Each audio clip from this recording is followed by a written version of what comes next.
Tiffin చేస్తారా లేదా sound రావాలి.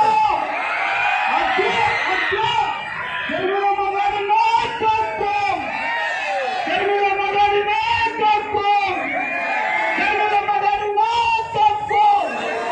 వైఎస్ఆర్ వైఎస్ఆర్ వైఎస్ఆర్ వైఎస్ఆర్.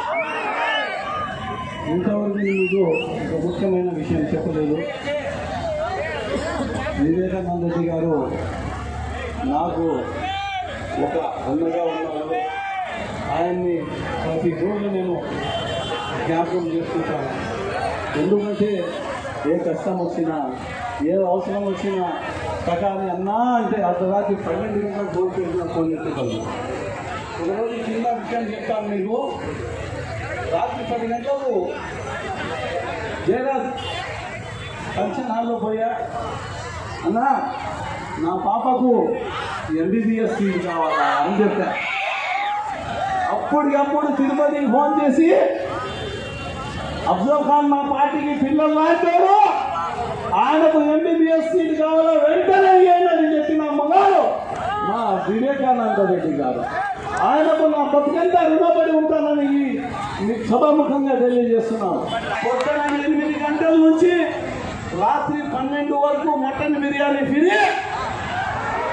ఆ తర్వాత అఫ్జల్ ఖాన్ జ్యువెలర్స్ అన్ని ప్రతి ఒక్కటి గారు నన్ను ఆశీర్వదించి నన్ను ఎమ్మెల్యే బీఫామ్ ఇచ్చారు. ముఖ్యమైన 4-3 విషయాలు చెప్తాను మీకు. అంతే 4-5 విషయాలు. 2 తూర్లు ఖలీల్ బాషా ఎమ్మెల్యే అయ్యారు, 2 తూర్లు ఆమ్దుల్లా అయ్యారు, 2 తూర్లు అంజద్ బాషా అయ్యారు. మీరు ఖచ్చితంగా నన్ను ఆశీర్వదించి ఒక్క తూరి నాకు ఎమ్మెల్యే చేస్తే మీ రుణం నేను ఖచ్చితంగా తెచ్చుకుంటానని ఈ సభాముఖంగా తెలియజేస్తున్నాను. మా కడప ఎమ్మెల్యే ముస్లిం అని చెప్పి మేము ముస్లింస్ అందరము ఓటు వేసి గెలిపిస్తే సుమారు 200 మంది పైన కేసులు పెట్టించాడు, భూ కబ్జాలు చేశాడు, చాలా అరాచకం చేశాడు. నా మీద అటెంప్ట్ మర్డర్ కేసు పెట్టాడు. ఈరోజు కూడా కేసు జరుగుతుంది. అయినా భయపడలేదు. నేను నీతి నిజాయితీకి భయపడతాను. ఖచ్చితంగా మీరందరూ ఆయన నీతి నిజాయితీగా బతుకు. మనం ఒక టూరిజం కోసం వచ్చాం, మళ్ళీ మేము చస్తాము. చచ్చినాక ఓ 10,000 మందో 20,000 మందో వచ్చి భుజం ఇవ్వాలా. చచ్చిపోతే పోయినా పీడ పోయిందని అనకూడదు.